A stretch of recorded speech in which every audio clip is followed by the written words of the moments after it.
What up, gang? These are prison stories by prison writers. This is a story by Christian Victorian in California. On the day I met Carlos, I was walking down 20th Street toward Vermont Avenue in South Central LA. My mother had just moved into a 4-bedroom apartment thanks to the Section 8 housing program. I was going to the store with my sister's boyfriend at the time, Sam. As we were walking, a football nearly hit me, missing me by literal inches. I looked back and the thrower had a smirk on his face, as if it were purposeful. My sister's boyfriend, who looked like a gang member, told him, "Watch your balls," and he immediately apologized. After I told him I just moved here, he asked if I wanted to play pass with him and another guy, Jonathan. I said I was going to the store and asked if I could still play when I came back. He said, "Yeah, for sure." We shook hands, and me and Sam kept walking. At this point, he must have thought I was white because of my features and skin color. Not to mention the fact that I had just left the boarding school, Boys Hope in Santa Ana, where I had come to be whitewashed in my language skills. I didn't realize any of this until I came back and went to the middle of the street to play and heard, "The white boy's back." I still laugh at that to this day. I was talking with slang within weeks of being around these guys. Not only that, but I was this timid kid who was scared to fight anyone. And within months of being on the block and doing body shots almost daily, I was a new person. Literally. Carlos became one of my best friends and an asset during my transition. We just clicked. When the guys would start calling out fades, me and Carlos always avoided boxing each other.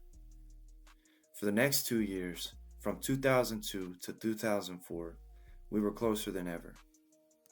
The neighborhood gang had tried to recruit us several times, but me and Carlos were able to avoid being initiated. It was as though we gave each other the strength to say no and resist. It was like having support to be able to say no. One day in November 2004, it was me, Carlos, and 2 other guys walking to the shoe warehouse to buy shoes. All our moms had received their welfare checks, and we all had $100 to go buy shoes. Carlos had his headphones in, blasting in his ear, so he did not join the conversation about which shoes we were going to buy and what we would do if there was money left over. I kept tapping him with excitement as we walked. Out of nowhere, a burgundy station wagon pulled to the side and asked where we were from. None of us looked like gang members, so in fear, we did not respond and kept walking. As we were walking, we saw them park the car and one gang member jumped out of the car. He ran toward us, so we ran into a nearby hotel. Carlos was the only one who did not run, as he still had his headphones in his ears and missed the whole commotion. I heard one shot and was praying for my buddy to be okay. The hotel clerk called the police and I ran back outside. No 15-year-old should ever have to see what I saw.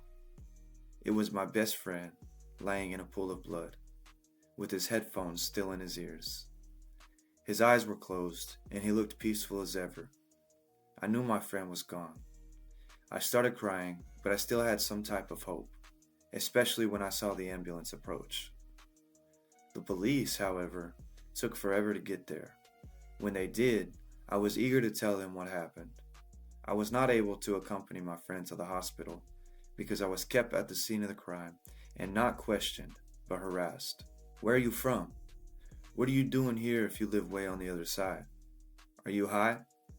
It was an endless barrage of questions, but never, "What did you see?" I had to tell him crying, "Sir, we were going to buy shoes and this burgundy station wagon pulled up and asked where we were from." We did not respond and they parked. We saw a guy get out and run toward us, so we ran to the hotel. Only then did he back off. The officers put us in the back seat of the cop car, and I couldn't understand why. They said we had to go give a statement at the police station, and then they would drop us off at home. It was my first time at the police station, and I was petrified. They had us write down what happened and sign our names at the bottom. We were then dropped off at home, and I found my mom in tears. She yelled, "Oh my gosh, where were you?" I broke down crying, and my mother rushed over and gave me a hug I had never had before. It was powerful and passionate. We cried in each other's arms for maybe 2 minutes, and she apologized. I didn't know if it was an apology for yelling at me or for my friend dying. About 5 days later, my friend was buried. His mother kept saying, "Open the casket, I want to see my son," in Spanish. It was intense.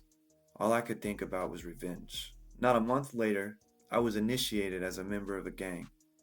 I started being involved in crime, and for a long time, blamed myself for Carlos's death.